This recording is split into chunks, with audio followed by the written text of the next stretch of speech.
My name is Eli. I'm Nicole. I'm Jason. I'm Caden. I'm Jaden. And we're the Yahoo and the Torah YouTube channel. And I think we cut off the very first of us every time because we're trying to dial this in and trying to get our stick correct, but I don't know if we got it. But we are trying, and we are so thankful that you guys are with us today. It is a Shabbat of Yahuwah, and it is a blessed day. It is a hopeful day. It is a new day. And gentlemen, we've had a wild week. We've had dog fights. I have 8 of my 10 fingers back. Mostly doing well. I can almost make a fist in both hands now, and things are good on that side. Kate, how you doing? Good. What's going on? It's a Shabbat. Just kind of get these sermons out of here and get them going. Had to deal with some cows this week. Yeah, the kids are a little defeated. They all look a little beat up here. I got 2 of 3 that look okay. One doesn't look so good, but it was a long night. So, all right, how's everybody? Nicole, how you doing? I'm good. You're good, and you survived the week? Yes. Okay, that's good. You could speak in the mic, though, sometimes. That would be great. I know, but the dog's in my way. The dogs are definitely in the way. All right, Eli, how you doing? Good. What did you learn this week? There's lots of bugs in flour. There's lots of bugs in flour, yes. And we have, our Creator has provided a lot of flour for us, but we end up with a tremendous amount of bugs, and the bugs can only stay in the flour for so long, and before they make the flour really bad. And so that is about it. Gentlemen, you guys read over Leviticus 1 and 2 because you were a little bit behind on this. What did you guys read, and what did you discover, Jade? It was just basically instruction guides on how to do a sacrifice, on what kind of sacrifice it is, whether it's a grain offering or it's a burnt offering, how you do it. You have instructions on what to give and how to burn it. Right, and you must add a lot of salt into it. Smile, kid. You'll be all right. You'll be all right, home. Yeah, so how to do it? Why do we need to add a whole bunch of salt, Cade? I don't actually know. I don't know if it makes the flavor for the Kohanim better. Like, y'all wants people to have some actual good tasting food, or if he comes down and smells it and that smell of salt makes it smell better. I don't actually know. What happens if it like goes up and he virtually eats us somehow, or somehow he actually makes us? He's eating it. I mean, Maybe. Think he's eating it? Do you think we're Yah's prep? Do you think he has a kitchen up there? Probably. I don't know. I would assume so. All right. Hey, before we go around, Eli, give me 2 things that you're blessed with. Give me 2 things and just give me any blessings. I will start. I told you guys one time I thought of the pit bulls were my blessings, but I said the sun. The sun was a blessing, and I will still continue off that the sun is one of Yah's greatest designs, one of the greatest things that I believe is a blessing for all mankind. Not only does it give us light, it gives us heat, it gives us power, it gives us a little bit of everything, and it's an amazing design. There's one. Eli. A roof over our heads. That is amazing. That is definitely amazing. That's the thing to be blessed about. Yeah, definitely. There's a lot of people without roofs over their heads. A lot of people with, we're blessed because we have tin roof, and we're in a poor country, and this is what poor countries do. But I found from other family that we have that there's even poorer families that they just use mud, and they use I don't know if it's poor or if it's actually richer people, because I think the poorer that you are, the richer you are in Yah. And I truly believe that. I don't, our Messiah said it, that it's easier for a camel to go through the eye of a needle, or a rope to go through the eye of a needle, than for a rich man to inherit the kingdom. And I believe that Yah blesses those who are definitely poor and poor in spirit as well. Jade, give me some blessings. Animals. Animals are a blessing from Yahuwah. They become our friends. They are there for us. They are there to keep us company or to give us food. Yeah, give us food. And you guys learned a lot about that this week, right? I mean, this was a broken time. I explained this to everybody yesterday. I broke up. I've never, ever done a video, ever, where I've ever shed tears on a video. In years and years on YouTube, and years and all this stuff, and all the trials and tribulations we've had.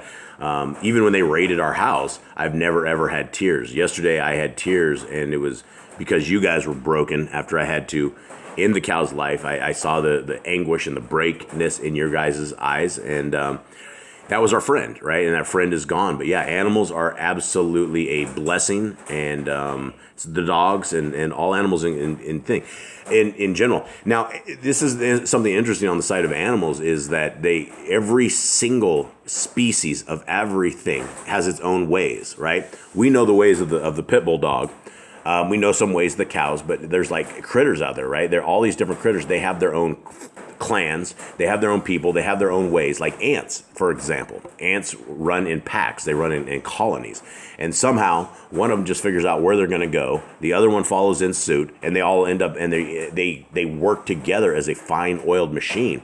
And if you see the ants running, they'll have like leaves on their back, and they're all transporting stuff. But who's telling these ants this? Who's telling them that they need to go gather, or that they need to go? We had an ant infestation a while ago, and they were crawling into our house, huge ones. Somebody just at some point, a leader ant, or how did they decide when they go around like that? Every one of Yah's creations are extremely amazing, all the way down to the very itty bitty things that we can't even see, the bacterias and things. All right, Cade, give me some blessings. There's a papaya tree that grew right out our back door. We don't know how it grew up. It just grew up, and now it's providing papayas. That's a blessing.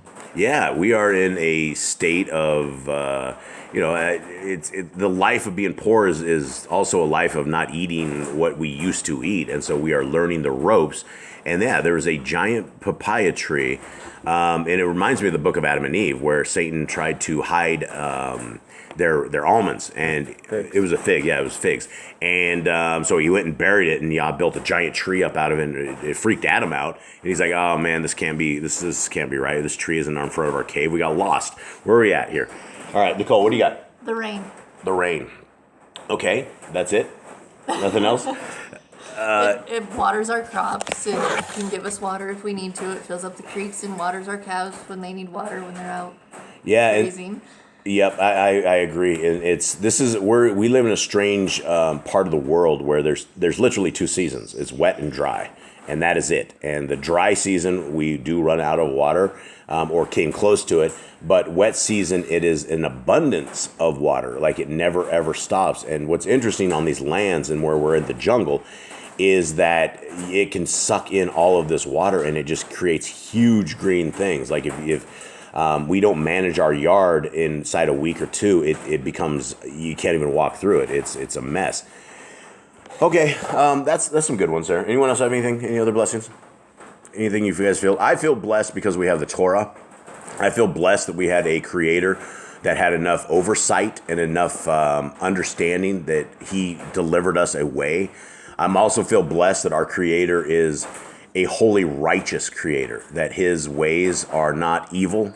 Like if you look at the Satanists and look at the Luciferians out there and different things, they're all evil. Every bit of it, from whatever, all the great evil that they do, every bit of it is stuff we do not want to be associated with. And so when we look at the ways of our creator, it's about, keeping your clothes on. It's about being good people. It's about taking care of your neighbor. It's about helping out, not stealing stuff, right? And the people that are against Yah's ways, and maybe not by themselves saying I'm against Yah's ways, but simply by them not keeping the laws, statutes, and commands of our Creator. I feel blessed that we have such a guidelines, and we have the rules, and that we have regulations, and that we have a way that we are going to be tested, and the way that we are going to be judged. And the way that we are going to be judged, there can be no other way but by our hearts and by the Torah. And I believe that if we didn't have that, or if we weren't given these guidelines, we wouldn't know things, and we would be eating pig, we'd be drinking blood and steaks and things and different things of that nature. We wouldn't know. And so our Creator loves us enough that not only did he design a beautiful ecosystem, a beautiful land, a beautiful world that we have with beautiful people out there. And that's what I feel blessed. One of the last blessings I have before I get into this is I feel very blessed with the people that are with this channel. There's a tremendous amount of, like I've said before, there's a lot of subscribers, but the subscribers are just merely travelers. They're traveling through. They're coming in, and they come and they go because they love the music, and then they split when they hear the message. And for those who have not split and those who listen, those are our family, and it's not just our family, but it's the family that Yah has provided us, an extended family. And there's so many caring people out there. And when we were broken down and we had terrible days, we have Shauna with Hannibal Gray. She's our tribe over in Hawaii. And she literally lives with a whole tribe. And so her tribe is our tribe. Sylvia Ewarts, we've adopted her. She's part of our tribe. Clarissa Cotton. Keep naming them, boys. Keep going here. Help me out. Carla. Like Granny. The Gran. We love our Granny. We adopted her. And these are literally people that we talk to way more than our own family by far. And when we are struggling, when we are down, I knew that we would have people out there that would hold us up. And that is a tremendous feeling, because this is a dark world, in a world that nobody really cares. And, Fearmonger and his son, and, just the vast amount of people out there. Ali Empanada, we saw her talking yesterday. And so you guys are our family. And if we don't mention you, it's simply because our minds are not there. But everybody who literally comments that is part of our tribe is our family. And I feel very, very blessed that in such a dark time in this world, we are starting to pick up people across the world that we call family. And that is a huge thing. When you're in our family, it's like you're in a gang here. You're right. You're in Yah's gang. And you have the bad gang, you have the gang of evil. And then you have people that have huge hearts, and that people know the will. When we're surrounded by people that know the heart and mind and will of our Creator, those people are amazing. And it is amazing to be with you guys, and it's amazing to talk to you guys. And we literally have just a bigger family, and we can't thank you guys enough. Do you have anything you want to add? No. All right. So with that, we're going to read a couple chapters. We'll see how far that goes. It's going to make a noise here. Sorry. As I put my little stand out, and I begin with my handy dandy split screen, which hopefully it never fails me, because it always thinks it is. Leviticus 2, there's 3. And we are here. All right. So right now we have a total of 50 commands. And 1 or 2 of those, we don't know if they're going to stay or not. But for the moment, we have literally 50 commands, and we are in the 3rd book. And this book is Leviticus. This is the book that everybody's like, oh, well, you can't keep the laws. Nobody can keep the laws. You can't keep sacrifice. And that is the very first by default thing that people will tell you when you're like, oh, you keep the laws of God. Oh, you sacrifice on your altar. Ha, ha, ha. And you're like, no, because they don't understand it. And it's sad they don't understand that. Why wouldn't we want to take an oxen and sacrifice it on an altar, Cade? Because 1, we're not ordained. 2, if we somehow messed up that offering, the fire would consume us, like we're about to read pretty soon in this book, where it takes out 2 of Aaron's sons and kills them. And why else? Yeshua. 'Cause we have Yeshua. Yes, Yeshua. And that's probably the number one thing. So in the after Messiah Yahushua died, the veil of the temple, which we're actually reading about here, is split from the bottom up. Right? Instead of something being torn, it would normally be torn from the top down. This thing tore from the bottom up. And it signified stuff. What did it signify, Jade? There was no longer needed to be sacrificed, that we no longer needed the tabernacle to sacrifice. Thus, sacrifice had come, and he had gone, and he came back, and now it is by his offering, by his blood sacrifice. And unless you read the entire scriptures from front of the book to back, you don't get this, right? You don't get it. If you only read the New Testament and you have a Messiah there and you only spoon-fed certain parts of Brother Paul's writings out of that, you could easily say that, yeah, the laws of God are no more. But when you say the laws of God are no more, that means that you have no more guidelines in your life. You have no more ways that you should walk. And that is a dangerous path that we walk.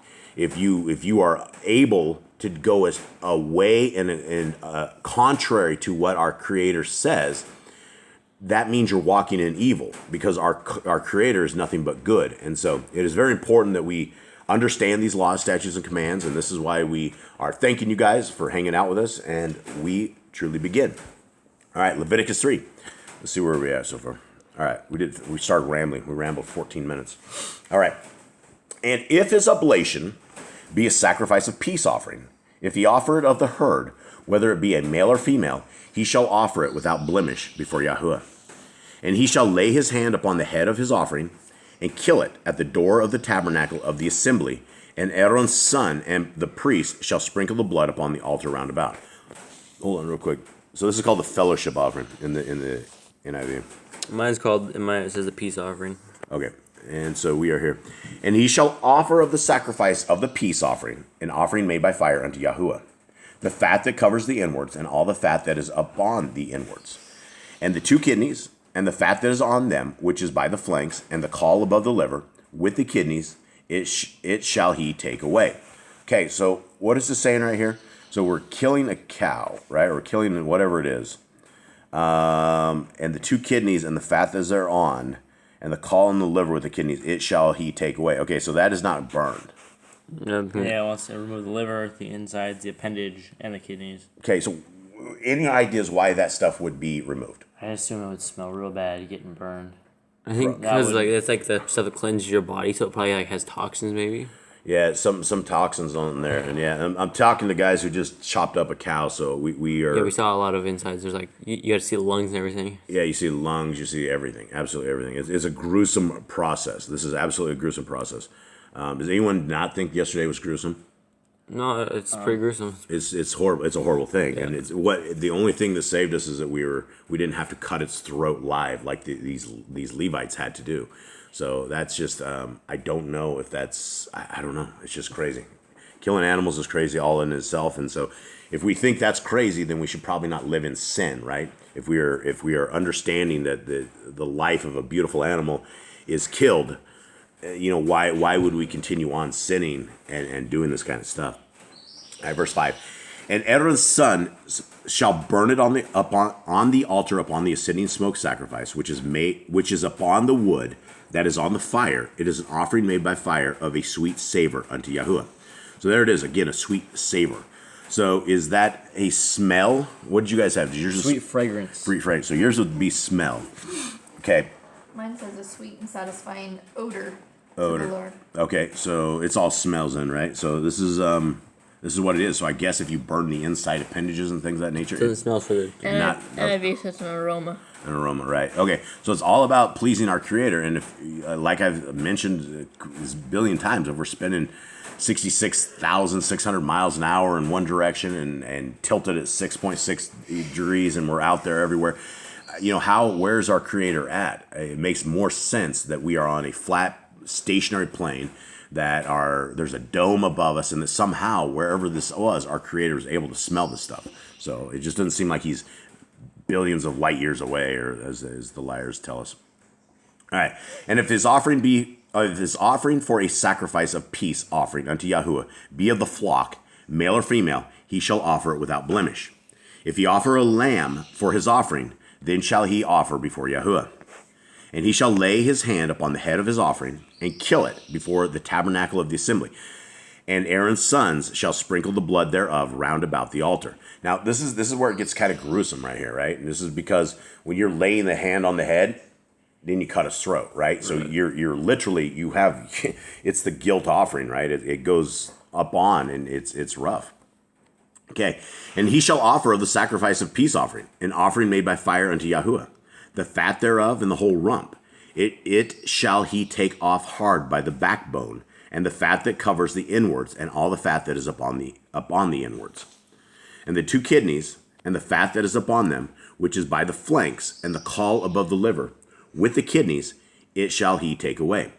Now, as we are talking about kidneys and things of this nature, what I find fascinating about this whole thing, is that we are essentially animals of the same thing, right? Every creation that our Creator has done that breathes has kidneys, has lungs, processes air, has their noses where they are, is able to do, all of this stuff is all built in the same thing, right? And so if you have, like the cows, they all have their kidneys, they all have their stuff, the same stuff humans do. We're all, and some people are like, well, a monkey, you came from monkeys, or you came out of a thing, right? And that was all a hoax. That was all a lie. But that doesn't make any sense, right? Because I mean, how do we all have developed lungs and developed kidneys? And our kidneys are there to process bad foods. I mean, everything that we have is an organ, is a blessing that processes. And the human body, as weak as we are and frail as we are actually way stronger in various ways than a lot of the animals are, because we can recover ourselves, whereas animals are, unfortunately, are unable to. And I just found that interesting. Anyone have anything else?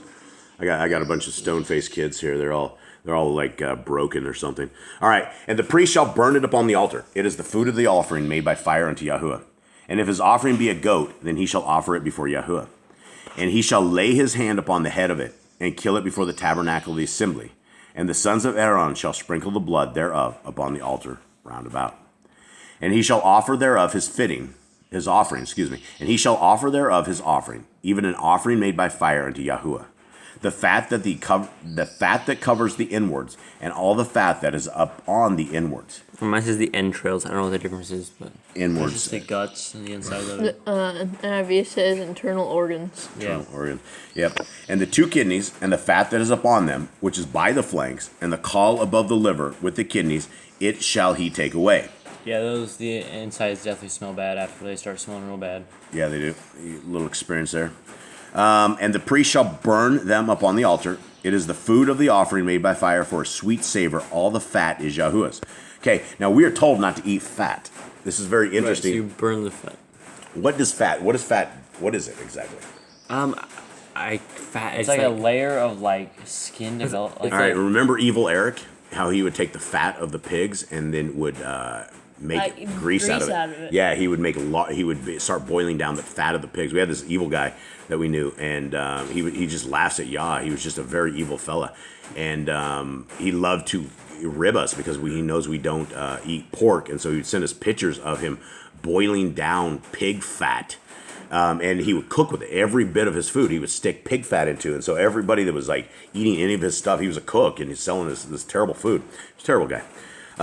Very evil in the eyes of Yahweh. So fat's kind of like a layer over. You kind of have to, when you like cutting out the meat, you kind of have to separate it. Yeah. So you can get to the meat. Yeah, and it's going to sizzle, right? Because it's going to sizzle. If you put just a piece of fat in that, it's going to like sizzle until it like breaks down into. It's like unedible. It's like hard to chew. It's like. Yeah, we're not supposed to eat it. It's like unhealthy. It's like an unhealthy layer of skin. Protective layer, I think, to protect your organs and stuff. Nicole says it's a protective layer. That must mean I'm completely protected. That must mean I can never die. It's not fat. It's body padding. I'm saying like it protects your organs inside you, not that you're never gonna die. Hey, as a fat guy, I'd rather have fat and be stabbed than be skinny and be stabbed. That's all I can say. If somebody's gonna stab me with a knife, hopefully it's in my gut. That's just a joke. Bad joke. All right, 17. It shall be a perpetual statute. Sorry, I can't read it. It shall be a perpetual statute for your generations throughout all your dwellings that ye eat neither fat nor blood. Okay, that's a command. There's a command. We finally found a command. We're out of the drought. Don't eat the fat or the blood. There it is. Commandment number 51. Don't eat the fat nor blood. So that one should be its own command because we haven't had the fat before. We have don't eat the blood, but we don't have don't eat the fat. So that should probably go under eat the blood and be a whole new command as well. Yeah, and so we should add this commandment. So we should add this as a new commandment, and then like any of these, maybe add this back to the other commandment. Yeah, the don't eat blood. The fat. So is everyone good with me? Yep. So we can do this. All right, that's good. We found one. Yay! The drought is over. Yay! One commandment found. All right, so we're going to continue on. It's a Shabbat. It's 23 minutes here. We're kind of out of power, so there's not any breakfast. Nothing can be heated up at this moment, which is totally fine, except the kids did just fine. All right, here we go. Leviticus 4. This is called the sin offering. Okay? And Yahweh spoke unto Moshe, saying, Speak unto the children of Yisrael, saying, If a soul shall sin through ignorance against any of the commandments of Yahuwah concerning things which ought not to be done, and shall do against any of them, if the priest that is anointed do sin according to the sin of the people, then let him bring for his sin, which he has sinned, a young bullock without blemish unto Yahuwah for a sin offering. Okay, so what is it saying? Basically, if someone sins and like they do an accident for anybody here, it says if anybody, and then it goes if any Kohen sins. Right, and so this is why why we have a Melchizedek priest and why it talks, I think in Hebrews, about the Melchizedek priest. Was that in Hebrews? Mm-hmm. I believe it is. And why it is that it is so important that we have a Melchizedek priest. What does that mean? He is the high priest, basically, a perfect priest, a priest that was without sin. Right, and so our Messiah, Yahushua, became that perfect sin. And so it talks, I think it was in Hebrews, it even talked about that even if the old way had to have even the priests clean themselves, right? Which is spooky, right? Because if you have a priest that's living in sin and doing a whole bunch of stuff, and this guy's like trying to atone for your sins, I don't know what it is. It's not going to go well. No, and that's why we have Messiah Yahushua, because he lived a sinless life of that nature. So I thought that was interesting. It's All right. in Hebrews 7, Hebrews 7. Thank you. 27 and 28. Nice. Very nice. She's very quick. Quick on the draw. Thank you, Nicole. All right. If the priest that is anointed do sin according to the sin of the people, then let him bring for his sin, which he has sinned, a young bullock without blemish unto Yahuwah for a sin offering. So if I was a priest, I would probably atone for my sin regardless, because how easy is it to sin, right? It's simple, easy to sin. Your thoughts can have you in sin. Just your actions of, there's a lot of, what are the 7 deadly sins? You guys remember those? Yeah, we remember them not too long ago. It's gluttony, pride, greed, a tongue that speaks evil, slothfulness. Yeah. So those are all things. That's as easy as it is to break a Torah commandment and fall out of the graces of our Creator if we are not being very careful with this stuff. So yeah, I would probably do my own thing every time, just in case. Even if I didn't know I sinned, then I would do it just in case, because I wouldn't want to represent for Yah without being completely clean. And he shall bring the bullock into the door of the tabernacle of the assembly before Yahuwah, and shall lay his hand upon the bullock's head, and kill a bullock before Yahuwah. And the priest that is anointed shall take of the bullock's blood, and bring it to the tabernacle of the assembly.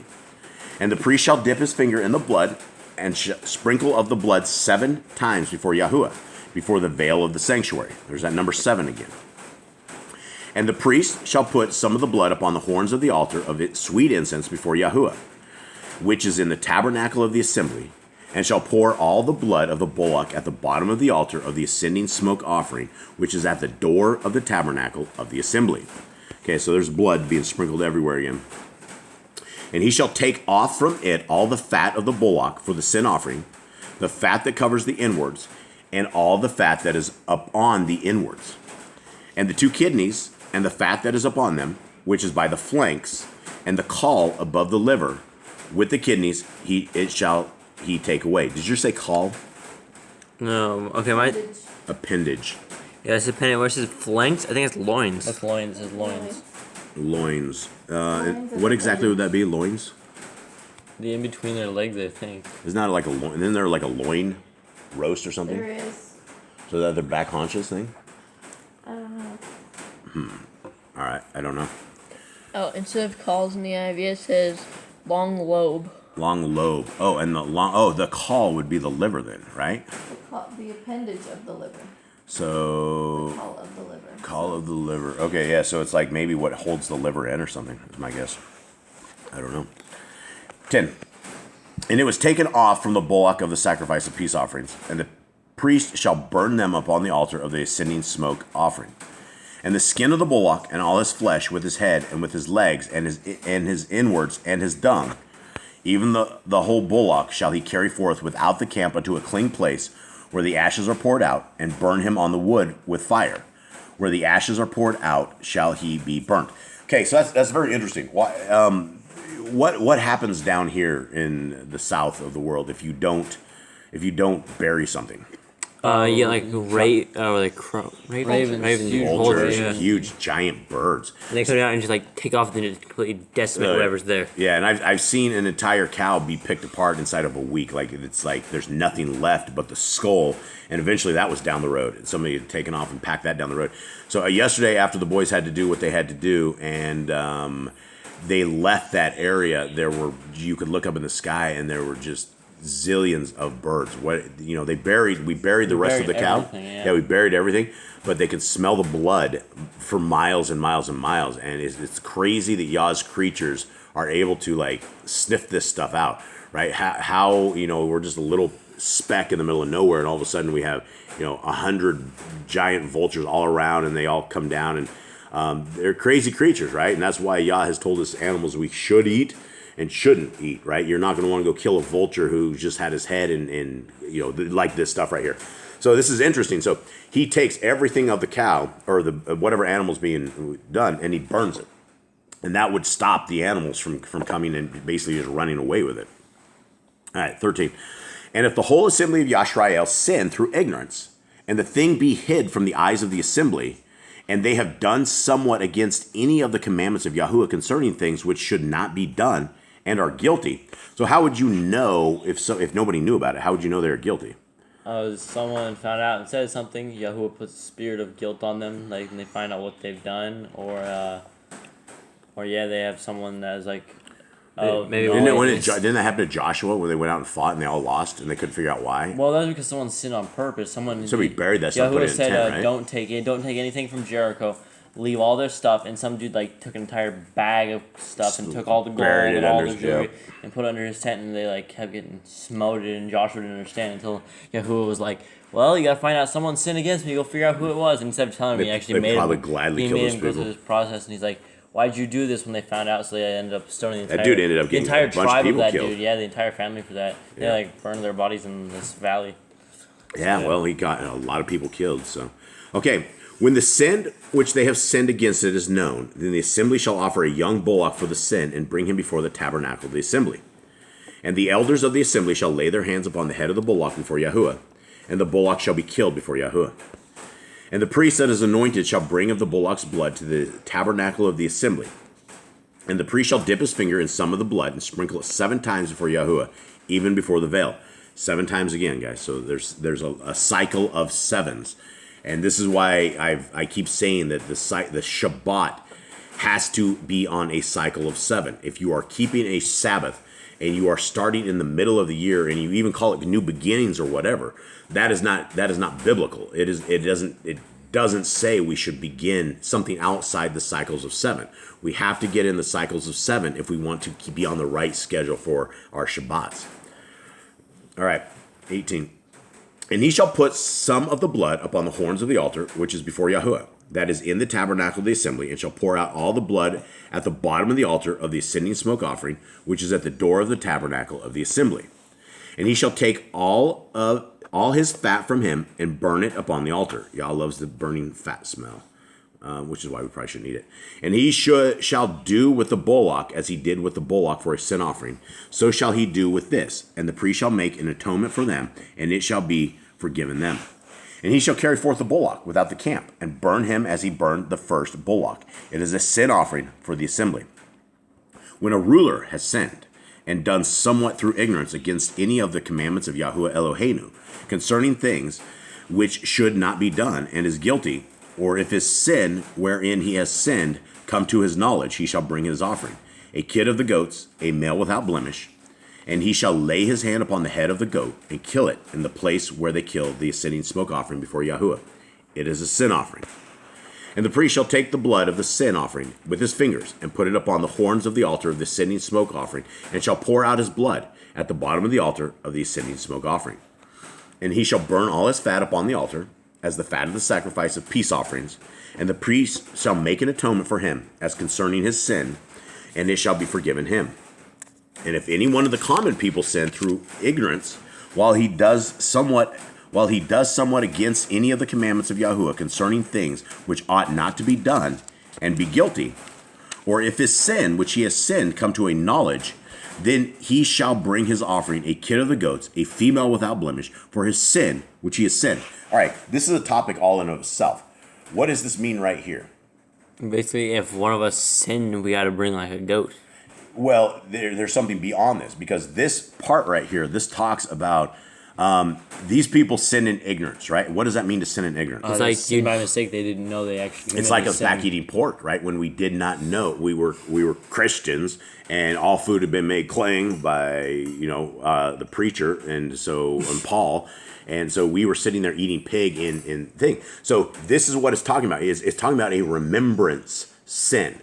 So this is the thing, is if you guys are, say, laying in bed one night and you guys remember something you guys did as a child that was great evil, that is where we need to basically call upon the Messiah's name, in a prayer and be forgiven for this. Because if this was something that they did in ignorance, that they figured out later, that they're like, oh man, we got to do this. It's understanding. And when we come to the knowledge of the Torah and understand this, then we know what sin is. But prior to this, we all lived in sin. And I was talking to the boys this morning, us coming out of Babylon, man, I grew up in Babylon. I used to be watching horrible movies and horrible stuff on TV. It was just horrible stuff that even to this day is not out of my mind. And it's stuff I've never let the kids watch. We've never watched TV. When they were kids, real kids, they did.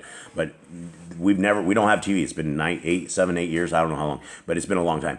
And we don't watch any of that. And so it's, the eyes are the windows to the soul, but we can easily sin. And there's a tremendous amount of dangers, and that's a danger with adultery. And adultery is as easy as looking at a woman with lust in your eyes. That is as easy as it is. And you're never ever supposed to take your eyes off your spouse ever. And so that it's a problem. Okay, here we go. Where are we at? Are we in 29? We are on. Eli has me at 29 at the top. Yes. Okay. So anyway, that is something to remember, right? If we come up and we start remembering these sins and we start feeling guilty about them, we need to be atoned for them, and we need Messiah Yahushua's blood.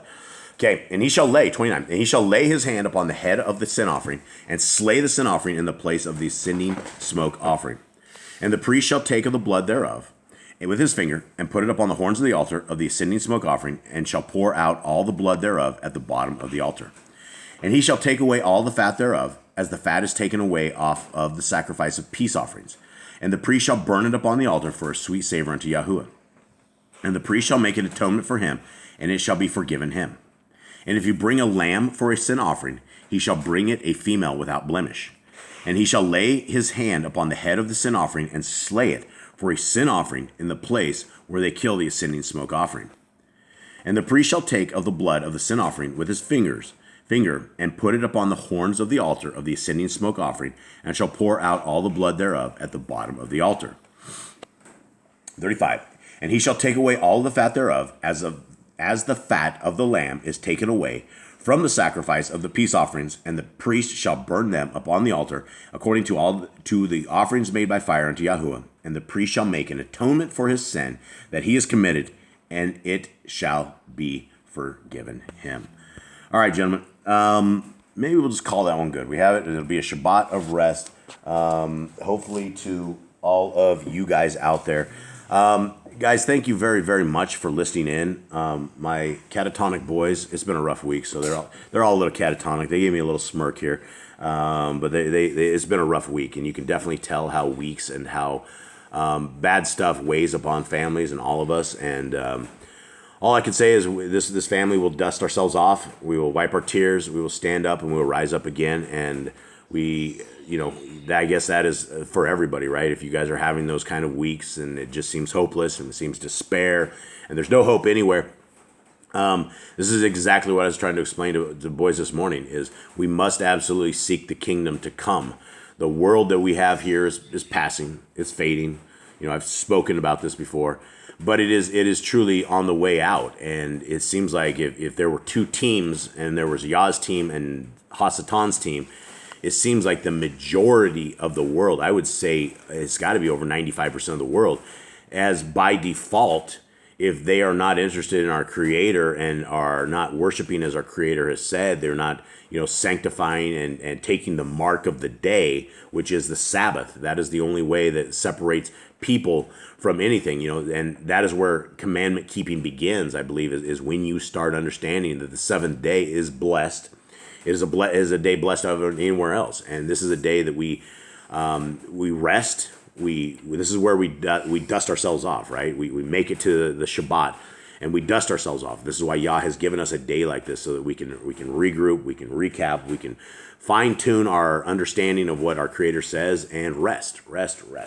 So with that, I would ask you guys if you had anything else, but Basically, if you sin, you should repent. If you sin by mistake or even sin by knowing, you should definitely repent. Yeah, my lead guy Cubby, he's a little tired today, so hopefully we'll have him back on the next time that we do this, which should be tomorrow, which we will do tomorrow, same time, same place. You guys can catch us, and we will be putting this out until we get through the Torah, and even then we might just continue on with it because reading the Torah in the morning is definitely a good thing for everybody. So, Shabbat Shalom, everybody. Thank you so much. Shabbat Shalom. Shabbat Shalom. Nicole? Shabbat shalom. Goodbye. Bye.